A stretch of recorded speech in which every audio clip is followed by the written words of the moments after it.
Hello Internet, so nice to see you. How do you visualize your guitar fretboard? How do you find every scale and arpeggio that there is there and integrate everything together? How do you use all this stuff when you play over a chord progression?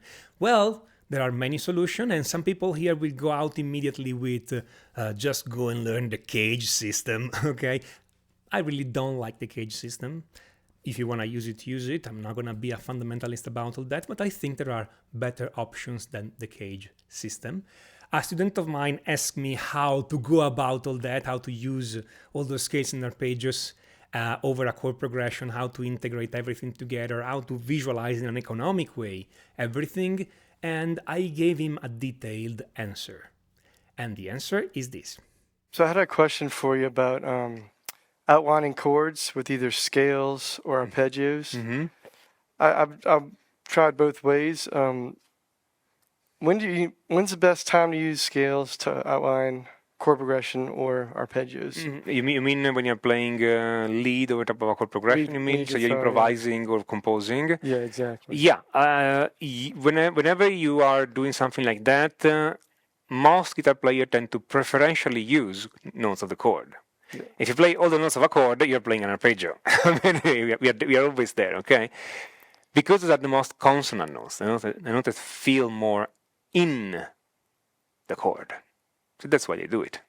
Yeah. On the other hand, other notes are perfectly legit. Okay, I don't believe in avoid notes. Okay, all the notes work if you put them in the right context, and they add tension. So you could put it this way: whenever you want to just fit in, it's the note of the chord. Whenever you want to put in a bit of tension, color, emotion, another note, maybe in the scale, but not in the chord. Okay, very, very rough suggestion here, okay? I mean, like an idea. visualizing. Yes. So you would visualize For visualizing, I actually like to visualize the arpeggio first. So, I mean, I don't know, you have pick me 2 chords you would like to. Or an A minor and E. A minor and the E major. Okay, fantastic. So I'm thinking A minor and I'm visualizing the arpeggio. Maybe I'm here, whatever, I'm here. I'm just decide a position. And I'm visualizing these 3 notes. Then I don't have to play all of them. If you play an A minor, I can play 2 of them. Or I can go this way.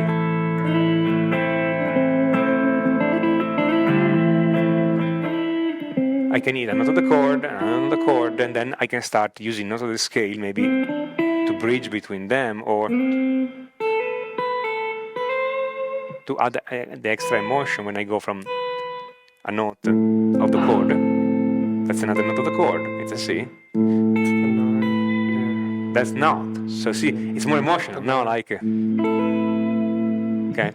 Your bedrock, the solid foundational note of the chord, and then on top you have the other stuff for color, emotion, and all the other things. So it's not like it's better to play arpeggio, it's better to play the scale. Okay, there's this big debate on YouTube, which everybody goes like, no, don't learn scales, just learn chords. No, guys, you have to learn the scales. I'm sorry. If anybody says don't learn scales, go away. They don't know what they're talking about. So the thing is to visualize the arpeggio and to visualize the scale around the arpeggio. Okay, so you have your arpeggio and the scale. And maybe the rest of the scale, but even if it's just the first 3 strings. Okay? And you have an arpeggio here, which is this. Always A minor, and you have the scale just around. And you have the arpeggio here. And you have the arpeggios around, the scale around the arpeggio. So you start by thinking where is the arpeggio, you play the scale around, those are your reference point. After a while you start to recognize again, you're playing in Aeolian, that's the arpeggio, the Aeolian scale, it's those notes around the arpeggio, you start seeing it. Very simple if you want to say, but at the same time you have to put in some studying to do it, okay? And I like to use the sweep arpeggio, so 2 frets, 2 notes on the first string, then 1 note on the second string, 1 note on the third string, because they're very playable. Okay, with a pick you can sweep the whole thing, okay? And I like to see the 3 note per string scale around that arpeggio, So I have three notes. I have two notes here. I will have a third note if I were following just the scale, but the arpeggio typically stop at the second note. So I would do something like this, basically, right?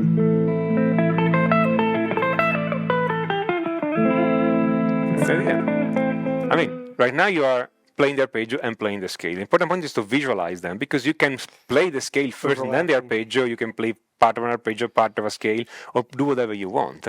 Okay, but yeah, it would be a good exercise to go like arpeggio and then scale,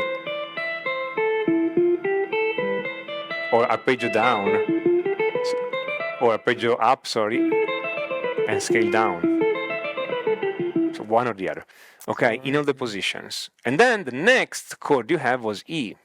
We are still in the key of A minor, and we would have to play the A harmonic minor scale to fit. So you still see the arpeggio, or the chord. To make it even cooler, down at 7, E7.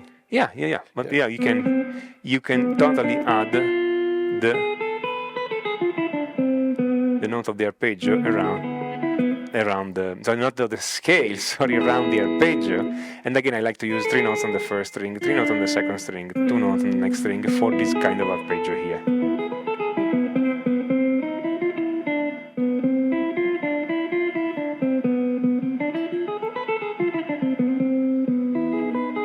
Okay, the idea is that I have always the same number of notes per string, and the work on the right hand is easy, regardless of what I'm playing. Yeah. I always have the same number of notes. So any lick I invent in a chord plus scale, I can transpose it to any other chord plus scale in any of the possible inversions. So this multiply my effectiveness in moving things around a lot. Yeah. Because if I invent a lick like, then I can do it in A minor. I can do it in E in this position. I can do it in A minor in this position. And then in E in this position. Okay, cool, yeah. And then it starts to sound melodically meaningful to do this kind of thing. It doesn't work every single time, but you start connecting all those positions, and all those positions have the same interface if you want. Always 3 notes here, 3 notes here, 2 notes here. The arpeggio is always 2, 1, 1.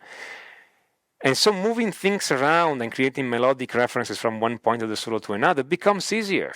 I can think only in scales. It's possible. I can think only in arpeggio. It's possible. I like to think arpeggio and superimposing the scale and having those kind of micro pattern only on 3 strings at the beginning. Then you extend it to 4, 5, 6 strings, definitely, but start only with 3. Okay. And because it clarifies immediately whatever I have, and because finding the chord or the arpeggio, it's easier and faster than finding the full scale in a position. Okay, and notice I'm working only on the top 3 strings, which is where most people solo anyway. I mean, some people we solo also on the 4th and 5th, occasionally on the 6th, but the difference between the standard way of teaching patterns is that they always start from the 6th string with the pattern, which is the wrong position. I mean, if I want to play here, I want to play an A minor arpeggio here, why I have to go and think from here? Play the whole scale? Just to arrive here where I want to play. You should natively find it here. Yeah. So that's how I think. Okay. Make sense? Yeah. Awesome. Fantastic. Thanks. Thank you, Josh. Appreciate it.